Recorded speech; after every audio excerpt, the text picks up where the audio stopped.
Commander Sarah Chun pressed her face against the cold glass of the bridge window. Behind them, New Geneva burned. The human colony world that had been home to 3 million people was now a ball of fire and smoke. The void swarm had taken another world from humanity. "Commander, we have movement on the long-range sensors," Lieutenant Park called out from his station. His voice shook with fear. The young officer had watched his home planet die just 6 hours ago. Sarah turned away from the window. The bridge of the UES Defiant was dark except for the red emergency lights. Half her crew was dead. The other half looked like they had given up hope. She could not blame them. In the past 3 months, humanity had lost 12 colony worlds. To the swarm, the alien creatures came from deep space like a plague. They ate everything in their path. "What kind of movement?" Sarah asked. She walked to Park Station and looked at his screen. Green dots appeared one by one around their ship. "Too many dots, far too many. Unknown ships, Commander." "They are big?" "Really big." Park's hands moved over his controls. "They are coming out of some kind of cloak. One count 30 vessels so far." Sarah felt her heart sink. The swarm had found them. Her ship was damaged and slow. They had nowhere to run. She looked at her crew. These brave men and women had followed her through hell. Now she would have to watch them die. "All hands, prepare for battle," she said into the ship's communication system. Her voice was calm even though her hands shook. "This is our last stand. Make it count." The green dots on the screen moved closer. Sarah could see them now through the main window. The ships were nothing like the dark bio-vessels of the swarm. These ships looked like they were made of crystal and light. They moved with grace and beauty that took her breath away. "Commander," Park said in a whisper. "They are trying to talk to us," Sarah blinked. "What?" "The ships. They are sending us a message, but it is not like any signal I have ever seen. It is made of sound waves like music." The bridge speakers came alive with the most beautiful sounds Sarah had ever heard. It was like a choir of angels singing in perfect harmony. The music filled the air and seemed to wash away some of the fear and pain in her heart. Dr. Marcus Webb ran onto the bridge. The ship's science officer was a small man with gray hair and thick glasses. He looked excited and scared at the same time. "Commander, this is amazing," he said as he ran to his station. "The signal is not random. It has patterns. Mathematical patterns. Someone is trying to talk to us." Sarah stared at the crystal ships. They had stopped moving and now hung in space like beautiful ornaments. "Can you understand what they are saying?" "I am trying," Webb said. His fingers flew over his keyboard. "The music has layers. Different tones mean different things." "Give me a few minutes," Sarah nodded. She looked at the burning world behind them and then at the strange ships in front of them. First contact with an alien race. It should have been the greatest day in human history. Instead, it might be the last day for her and her crew. The music from the speakers changed. It became softer and more simple. Webb looked up from his station with wide eyes. "I think they are trying to make it easier for us to understand," he said. "The message is repeating now. The same patterns over and over. What does it say?" Sarah asked. Webb listened for a long moment. His face went pale. "They are asking about the burning world. They want to know what happened, and Commander ... I think they are offering to help." Sarah felt a spark of hope in her chest. "Are you sure? The math is clear?" "They are asking about danger, about the enemy that attacked New Geneva, and they are using symbols that suggest friendship and aid." Webb looked at her with tears in his eyes. "Commander, I think they want to fight the swarm with us." Sarah took a deep breath. She had to make a choice that could save or damn what was left of humanity. She walked to the communication station. "Open a channel," she ordered. "All frequencies." Park nodded and pressed several buttons. "Channel open, Commander." Sarah spoke slowly and clearly. "Unknown vessels, this is Commander Sarah Chun of the human ship UES Defiant. We are refugees from the planet New Geneva. Our world was attacked by hostile aliens we call the Void Swarm. Many of our people are dead. We need help." The beautiful music stopped. For a long moment there was only silence. Then the speakers came alive again. This time the music was different. It sounded urgent and worried. Webb worked at his station. "They understand us, Commander. They are asking for more information about the swarm. They want to know where the creatures came from and how many ships they have." "Tell them everything," Sarah said. "Tell them about all the worlds we have lost. Tell them that the swarm is coming for more human colonies. Tell them we are dying." Webb's fingers moved over his controls. He translated Sarah's words into the musical language of the aliens. The response came quickly. "Commander," Webb said with excitement in his voice, "they say they have been fighting the swarm too. The creatures have attacked their worlds as well. They want to form an alliance with us." Sarah felt tears on her cheeks. For the first time in months, humanity had hope. "Tell them, yes, tell them we accept their offer." The music that came from the speakers now was joyful and strong. One of the crystal ships moved closer to the Defiant. Sarah could see it clearly now. The vessel was beautiful beyond words. It looked like it had been carved from a single piece of blue-white crystal. Lights moved through its walls like living things. "Commander, they are sending us technical data," Park reported. "Shield frequencies, weapon designs, star charts. Everything we need to fight the swarm." Dr. Webb looked up from his station with wonder in his eyes. "They call themselves the Zephyrians. Their leader is someone called Resonance Prime Kethver. He wants to meet with you, Commander." Sarah nodded. "Tell him I would be honored to meet."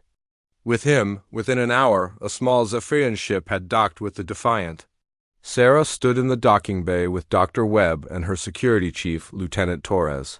They watched as the airlock opened. The being that stepped through was unlike anything Sarah had ever imagined. Kethver was tall and thin, made of the same blue-white crystal as his ship. Light moved under his skin like flowing water. When he spoke, his voice was like music. "Commander Chun," Kethver said in perfect English, "I am sorry for the loss of your world. The Void Swarm has brought pain to many species across the galaxy." Sarah stepped forward. "Thank you for coming to help us. We thought we were alone." Kethver's crystal face seemed to smile. "No species should face the swarm alone. My people have watched your kind fight with great courage. You never give up, even when there is no hope. That is why we offer our friendship." "What do you need from us?" Sarah asked. "Fight beside us," Kethver replied. "Your ships are strong and your people are brave. Together we can stop the swarm before it destroys more worlds." Sarah looked at the alien being who offered salvation to her. Dying species. She extended her hand. Kethver reached out with his crystal fingers and took it. His touch was warm and filled with energy. "Then we fight together," Sarah said, "human and Zephyrian, until the swarm is dead." Around them, the crew of the Defiant cheered. For the first time since the war began, they had allies among the stars. They had hope. None of them knew that this moment of joy would one day become their greatest betrayal. 6 months had passed since the first meeting with the Zephyrians. Admiral Sarah Chun stood on the bridge of her new flagship, the UES Resolute. The ship was a marvel of human and Zephyrian technology working together. Crystal panels lined the walls, humming with alien energy that made their shields stronger than ever before. "Admiral, we have word from the Helix Nebula," Captain Torres reported from his station. The young officer had grown into a fine leader during the war. His dark eyes showed the confidence that came from winning battles. "The joint fleet has taken 3 more swarm hive clusters." Sarah smiled. The human Zephyrian coalition had become a force that the Void Swarm could not stop. 12 different alien species had joined their alliance after seeing what humans and Zephyrians could do together. The galaxy was learning that cooperation was stronger than any single race fighting alone. "Good news, Captain." "What about our supply lines?" Sarah asked. "Secure, Admiral. The Zephyrian cargo ships arrived this morning with more crystal cores. Engineering says they can upgrade another 50 human vessels with hybrid weapons by next week." Sarah nodded and walked to the main window. Outside, she could see the massive coalition fleet. Human destroyers flew next to Zephyrian light cruisers. Alien vessels from a dozen worlds moved in perfect formation. It was beautiful and deadly at the same time. Dr. Webb approached her with a datapad in his hands. The old scientist looked younger these days. Working with alien technology had given him new energy and purpose. Admiral, the cultural exchange? Reports are in, Webb said with excitement. The programs are working better than we hoped. Human children on the colony ships are learning Zephyrian harmonic mathematics. Some of them can already sing simple equations. And the Zephyrian youth? Sarah asked. Webb grinned. They love human music. Classical, rock, jazz, everything. Their leader, Kethver, says that human creativity is teaching his people new ways to think. Sarah felt warmth in her chest. The alliance had grown into something more than just a military partnership.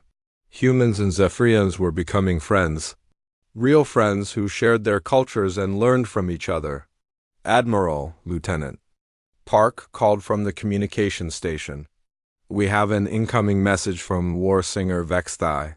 He says the assault on Epsilon Station is ready to begin. Sarah walked to the tactical display.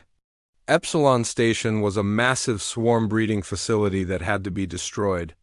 The attack would require perfect coordination between human and Zephyrian forces. It was exactly the kind of operation that the Coalition did best. Tell War Singer. Vexthai that we are ready, Sarah ordered. Captain Torres, take us to battle stations. The bridge came alive with activity. Red lights flashed as the crew prepared for combat. Sarah could hear the harmonic hum of Zephyrian systems charging. Up throughout the ship, the crystal panels on the walls glowed brighter as alien energy flowed through them. The Coalition fleet moved toward Epsilon Station like a pack of wolves. Human vessels took point with their heavy kinetic weapons ready to punch through swarm. Armor, Zephyrian ships flew behind them, their energy cannons prepared to burn through anything that survived the first attack. Swarm bioships detected, Park reported. 40 vessels surrounding the station. They know we are coming. Sarah watched the tactical display as enemy ships moved to intercept them. The Void Swarm creatures were horrible things that looked like giant insects crossed with warships. Their hulls were made of living tissue that could heal itself. Their weapons shot acid and plasma that could melt through most armor. All ships, begin the attack, Sarah ordered into her communicator. Remember the plan? Hit them hard and fast. The battle began with a symphony of destruction. Human railguns fired streams of metal that tore through swarm hulls. Zephyrian energy beams cut enemy vessels in half with surgical precision. The two technologies worked together perfectly, covering each other's weaknesses. On the Use Resolute, Captain Torres coordinated with war singer Vexthai aboard the Zephyrian vessel Crystal Harmony. The two officers had fought together in dozens of battles. They knew each other's tactics so well that they could work without words. Torres to Vexthai, the captain said into his headset. We have a problem. 3 swarm heavy cruisers are moving to flank us. The reply came in the musical language of the Zephyrians, which Torres had learned to understand. I see them, my friend. Crystal Harmony will take the one on the left. Can your ship handle the other two? With pleasure, Torres replied with a grin. Just like the battle at Crimson Sector, the Resolute and Crystal Harmony moved together like dancers. The human ship absorbed hits on its thick armor while the Zephyrian vessels struck with precise energy blasts. Within minutes, all 3 swarm vessels were floating debris. The battle for Epsilon Station lasted 4 hours. When it was over, the massive breeding facility was nothing but wreckage. The Coalition had lost only 3 ships while destroying 40 swarm vessels, and their most important base in the sector that night. The combined fleet celebrated their victory at a space station called Haven's Rest. The station's main hall was filled with humans and Zephyrians drinking together and sharing stories of the battle. Captain Torres sat at a table with Warsinger Vexthai and several other Zephyrian officers. The alien warriors had learned to enjoy human alcohol, even though it affected them differently than it did humans.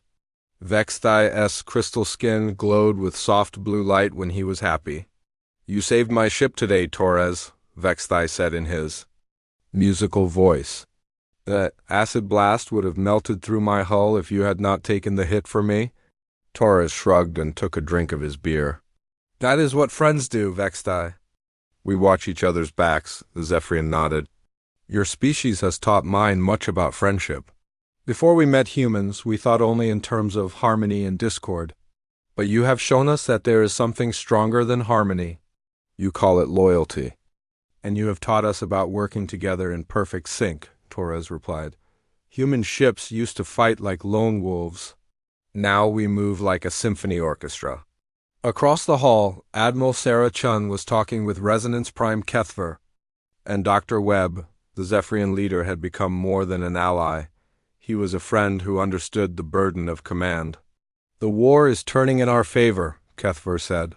His harmonic voice carried both hope and sadness. But the cost has been high. For both our peoples. Sarah nodded. We have lost good people. But their sacrifice means something. The swarm will not destroy any more worlds. Dr. Webb looked up from his datapad. The intelligence reports are encouraging. Swarm activity has dropped by 60%. In the past month, they are running out of resources. Soon this war will be over, Kethver said. Then our peoples can focus on building instead of destroying. I dream of human colonies with Zephyrian cities nearby. Places where our children can grow up together, Sarah smiled. It was a beautiful dream. Humans and Zephyrians working side by side to explore the galaxy. Building a future where cooperation replaced conflict. Young Lieutenant Park approached their table with a message pad. Admiral, we just received word from Earth. The home fleet wants to know when they can expect. The Zephyrian delegation for the peace ceremony. Sarah looked at Kethver. Are your people ready to visit Earth? Zephyrian leader's crystal face seemed to glow with pleasure. We would be honored to see the human homeworld. My people are very curious about the planet that created such remarkable beings, Dr. Webb chuckled. Wait until you see our oceans and forests, and our music concerts. I think you will love human symphonies. I'm sure we will, Kethver replied. Your species has already shown us wonders we never imagined. As the celebration continued around them, none of the humans noticed the small Zephyrian devices hidden throughout the station, devices that recorded every conversation, every tactical discussion, every piece of technology that was shared between the allies. In distant space, other Zephyrian ships monitored human fleet movements and mapped their supply routes. Officers who called themselves friends carefully studied human weaknesses and strengths. Every battle taught them more about how humans fought and how they could be beaten.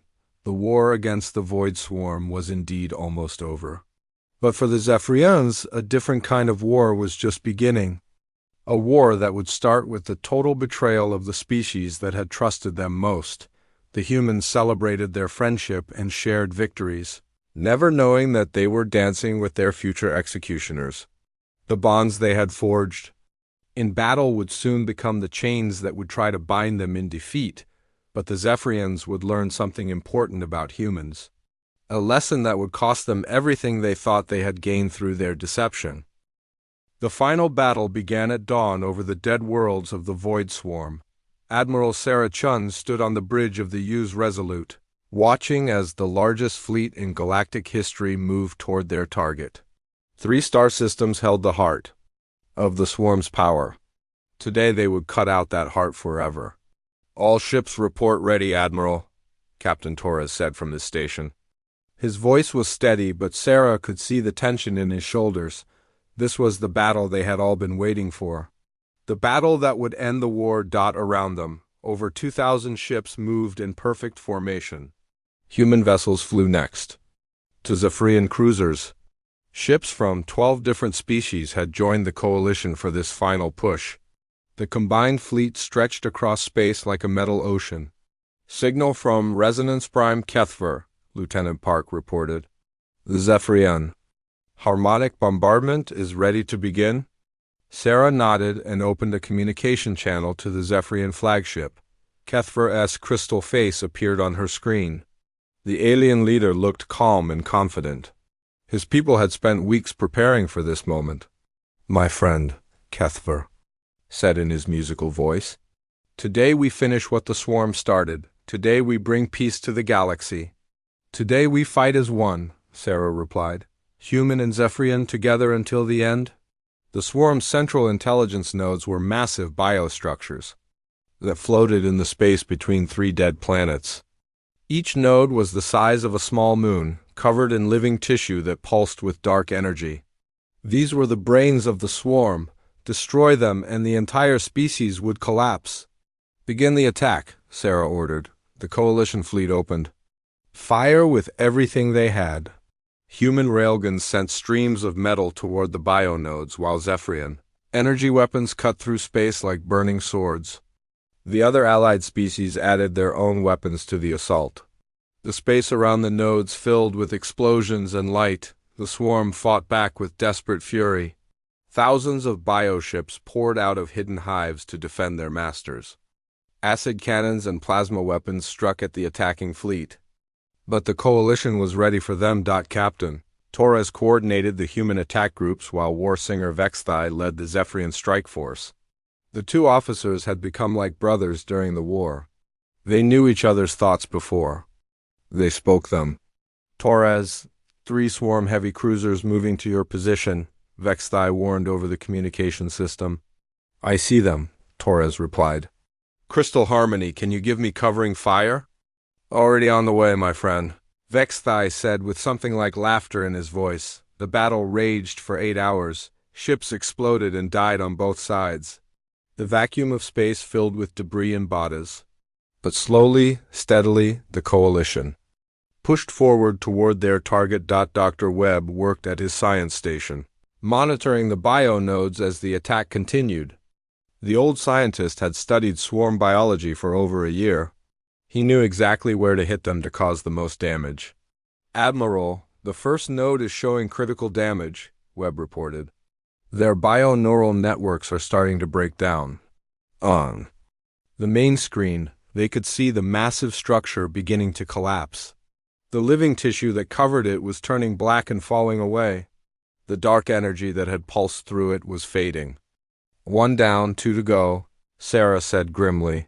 The second node fell an hour later under a concentrated Zephyrian harmonic bombardment. The alien energy weapons resonated with the biostructure's natural frequency, tearing it apart from the inside. Kethver's people had learned to use the swarm's own biology against them, but the third node was the largest and most heavily defended. Thousands of bioships surrounded it in a living wall of flesh and weapons. The Coalition fleet had to fight through them ship by ship.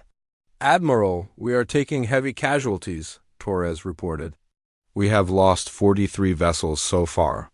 Sarah watched the tactical display as more ships winked out of existence. Each lost vessel meant hundreds of dead crew members. People who had followed her into this final battle. But they were so close to victory that she could taste it. "All ships, concentrate fire on the third node," she ordered. "Everything we have, end this now." The combined fleet turned all their weapons toward the last biostructure. Human kinetic weapons punched holes in its surface while Zephyrian energy beams burned through its core. The other allied species added their firepower to the assault. The bionode began to crack and split. Dark fluid leaked from the wounds in its surface. The swarm ships around it started to move erratically, like they were confused or lost. "The neural links are breaking down," Dr. Webb shouted over the noise of battle. "The hive mind is collapsing." Then, with a flash of dark energy that lit up 3 star systems, the final node exploded. The blast wave swept across space, carrying with it the death scream of an entire species. Every swarm bioship went dark and silent at the same moment. The void. Swarm was dead. For a long moment, nobody spoke. The Coalition fleet floated in the debris field where their greatest enemy had once lived. Sarah stared at the tactical display showing thousands of dead swarm vessels drifting like sleeping giants. "All stations report," she finally said. "Swarm.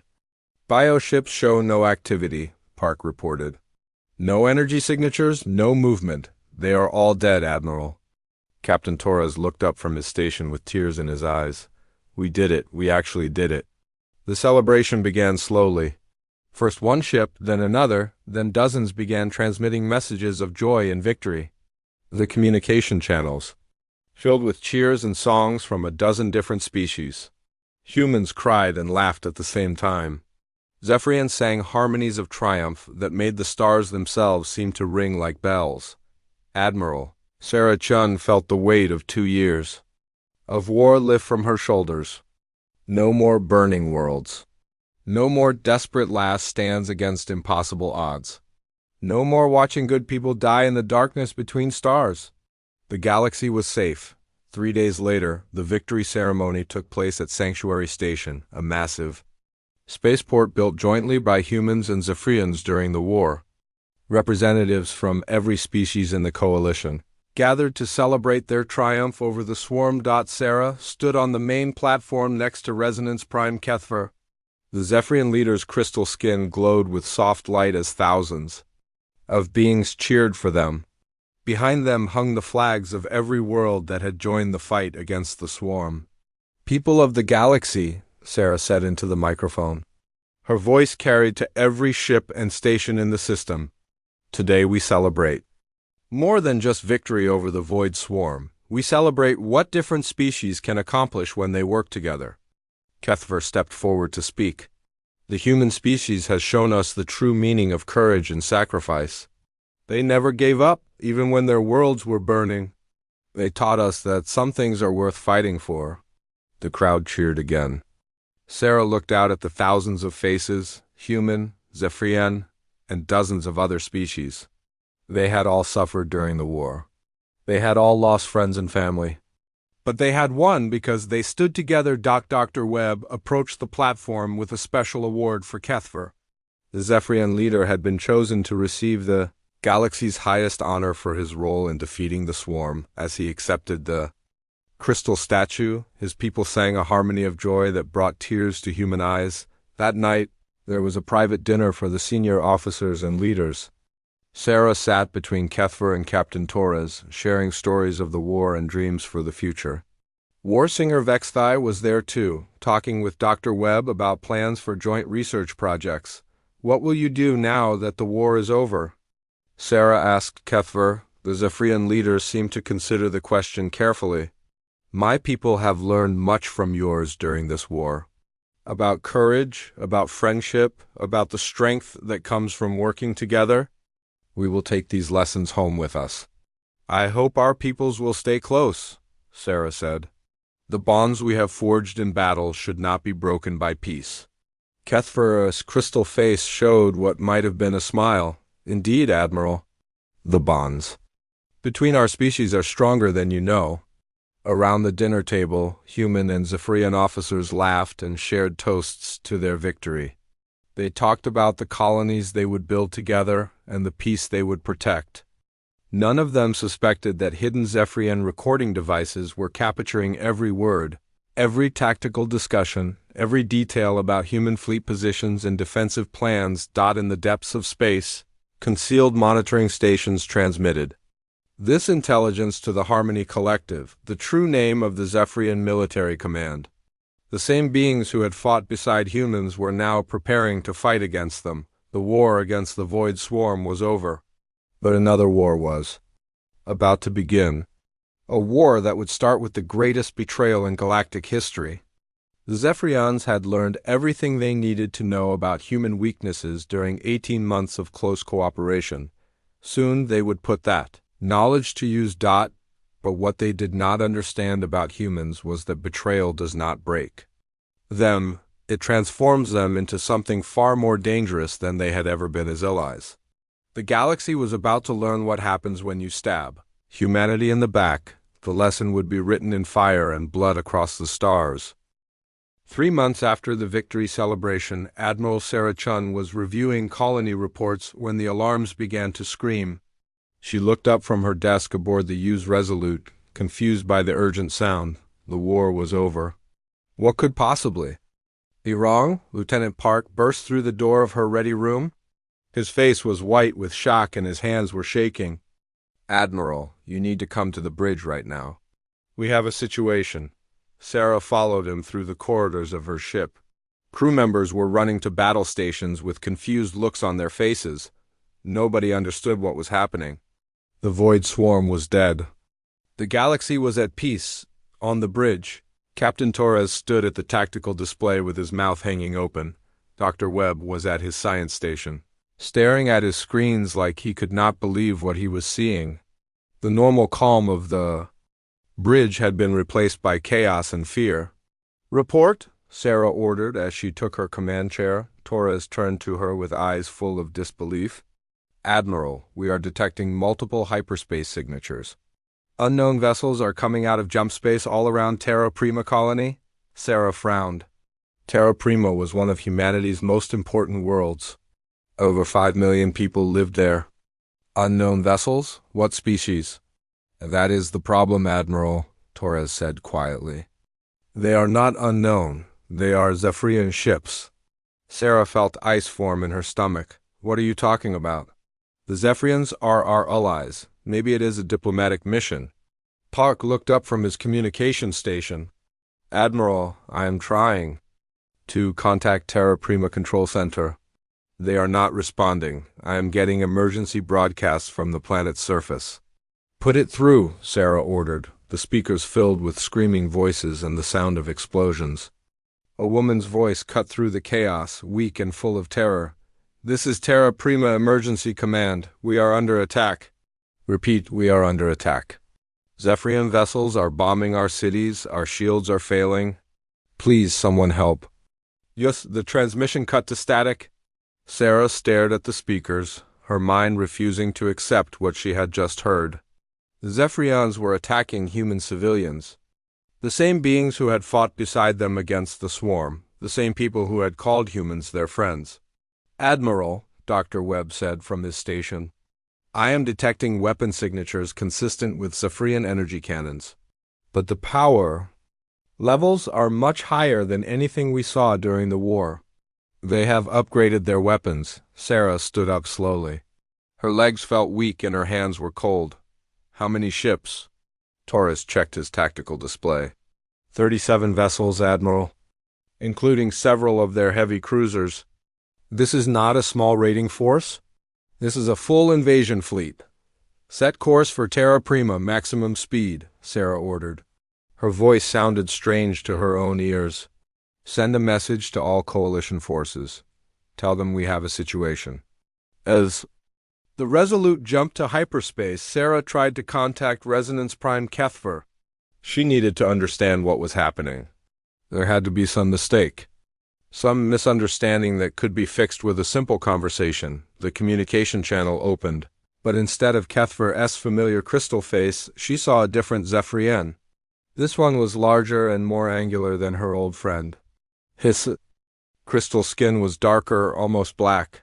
When he spoke, his voice was cold and without emotion. "Admiral Chun," the alien said. "I am Harmony Commander Zethkar of the Collective Fleet. You may remember me from the victory celebration." Sarah did remember him. He had been one of the Zephyrian officers at the dinner table, quiet and polite. Now he looked like a completely different being. "Where is Kethver? What is happening at Terra Prima?" Zethkar's crystal face showed something. That might have been amusement. "Resonance Prime Kethver is overseeing operations at your Earth system. As for Terra Prima, we are simply claiming what belongs to us now." "What are you talking about?" Sarah shouted. "Terra Prima is a human colony. You have no right to attack civilians." "We have every right," Zethkar replied calmly. "Your species served its purpose during the war against the swarm. Now that purpose is finished. The galaxy belongs to the Harmony Collective." Sarah felt the world spinning around her. "You used us. The entire war, the alliance, everything we shared. It was all a lie," Zethkar nodded. "An efficient method of gathering intelligence. 18 months of close cooperation taught us everything we needed to know about human technology, tactics, and weaknesses. Your people are remarkably trusting. It made our job much easier." The communication channel closed. Sarah stared at the Blank screen, her mind trying to process the magnitude of the betrayal. Every moment of friendship had been false. Every shared victory had been a lie. Every time a Zephyrian had saved a human life, they had been planning to take it later. Captain Torres spoke quietly from the station. Admiral, we are receiving reports from across human space. Zephyrian fleets are attacking colonies on 12 different worlds. It is coordinated. They planned this. Dr. Webb looked up from his science station with tears running down his face. The weapon signatures, Admiral. They are using modified versions of our own technology against us. Every upgrade we shared with them, every tactical improvement we developed together, they have turned it all against us. Sarah sank into her command chair. The full scope of the betrayal was becoming clear. The Zephyrians had not just been collecting intelligence during the war. They had been studying human psychology, learning exactly how to hurt them the most. They knew which worlds were most important, which defenses were strongest, which people humans would sacrifice everything to protect. Time to Terra Prima? She asked. 6 hours at current speed, Torres replied. 6 hours. 6 hours while 5 million people died under the weapons of beings they had trusted as friends. Sarah thought about all the human children who had learned Zephyrian mathematics, all the young people who had shared meals and stories with alien visitors. They were probably dead already. The communication system came alive with desperate calls for help from across human space. Colony after colony reported Zephyrian attacks. The voices of millions of terrified people filled the bridge. Admiral, Park said with his voice breaking. Captain Martinez on Terra Nueva is reporting that war singer Vextai is leading the attack on his colony. He tried to contact him directly. Sarah closed her eyes. Vextai was Torres's friend. They had saved each other's lives multiple times. During the war, they had shared drinks and laughter just 3 months ago. Now he was burning human cities. What did Vextai say? Torres asked quietly. Park looked down at his console. He said that the war taught him everything he needed to know about human weaknesses. He said your species' time was over, Captain. Torres stood perfectly still for a long moment. Then he walked to his weapon station and began charging the ships. Guns, his movements were calm and precise, but Sarah could see the pain in his eyes. The betrayal of a friend cut deeper than any enemy's blade. When they finally arrived at Terra Prima, the planet was already burning. Zephyrian ships hung in orbit like beautiful crystal predators, their energy weapons carving through the planet's cities. The defense platforms that humans and Zephyrians had built together were melting under alien fire. Survivors? Sarah asked. Webb checked his sensors. Some, the underground shelters are holding, but the surface cities are gone, Admiral. 3 million people dead in the first wave. Sarah watched her people's world die and felt something change inside her. The warmth and trust that had defined her relationship with aliens was gone. In its place was something cold and hard. Something that would never again believe in friendship between the stars. All stations, prepare for battle, she ordered. Target the Zephyrian vessels.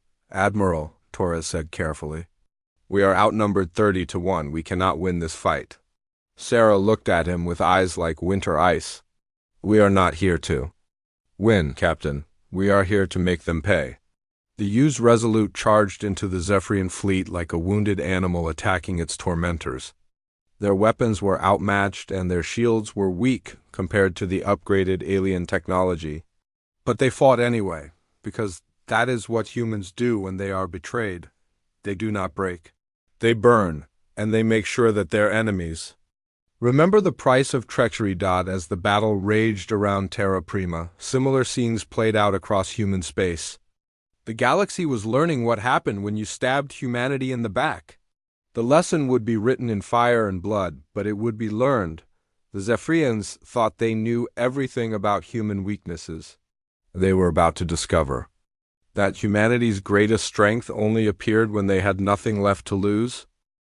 1 year after the betrayal, Admiral Sarah Chun stood in the command center of Ragnarok Base, a hidden fortress built inside an asteroid deep in the Outer Rim. The woman who looked back at her from the mirror was not the same person who had once shaken hands with Kethfer in friendship. This Sarah Chun had scars on her face and ice in her eyes. The betrayal had changed her into something harder and more dangerous. "Admiral, the final preparations are complete," Captain Torres reported from his station. Like Sarah, the war had transformed him. The laughing officer who had once shared drinks with war singer Vexthai was gone. In his place stood a man who understood that mercy was a luxury humanity could no longer afford. Around them, the command center buzzed with activity. Human survivors from a dozen burned worlds worked side by side with scientists and engineers. They had spent the past year creating weapons that would have horrified them before the betrayal. Now they built them with cold determination. Dr. Webb approached Sarah's station carrying a datapad. The old scientist looked tired, but his eyes burned with the same fire that drove them all. "Admiral, the final test of Protocol Lazarus was successful. We can turn their own network against them?" Sarah nodded. Protocol Lazarus was humanity's answer to the Zephyrian betrayal. It was cruel and terrible and perfect. The aliens had used their harmonic network to coordinate the attacks on human worlds. Soon that same network would destroy them. "What about the other projects?" Sarah asked. "The sonic disruptors are ready," Webb replied. "We can now mimic Zephyrian harmonic frequencies perfectly. Their own communication system will become a weapon against them. The mirror hull ships are also complete. Their energy weapons will reflect back at them instead of damaging us." Sarah smiled, but it was not a warm expression. "And the psychological warfare program?" Torres looked up from his station. "We have identified key Zephyrian commanders who were personally involved in the betrayal. We know their real names, their family bonds, their psychological profiles. When we hit them, it will be personal." The door to the command center opened and Lieutenant Park entered with a group of other officers. These were the survivors of Terra Prima, New Geneva, and 8 other burned worlds. Every one of them had lost family and friends to Zephyrian treachery. Every one of them had volunteered for the most dangerous missions. "Strike teams report ready, Admiral," Park announced. "Operation Payback can begin on your command." Sarah looked around the command center at the faces of her people. They were scarred and hardened by war and betrayal. But they were not broken. Humanity never broke. They bent until they seemed ready to snap, then they straightened up and hit. "Back twice as hard. Begin Operation Payback," Sarah ordered. "Show the galaxy what happens when you betray humanity." Across human space, the counterattack began. Ships that had been hidden for months emerged from asteroid fields and gas clouds. But these were not the same vessels that had fought beside the Zephyrians during the war.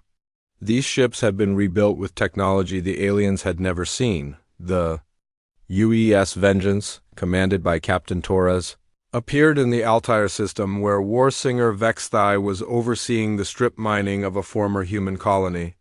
The ship's hull was covered in mirrors that reflected Zephyrian energy weapons back at their sources. When Vexthai's ships fired, their own beams destroyed them. Torres opened a communication channel to his former friend. "Hello, Vexthai, remember me?" The Zephyrian's crystal face appeared on the screen. For the first time since the betrayal, he looked uncertain. "Torres, you should not have come here. My fleet will destroy you."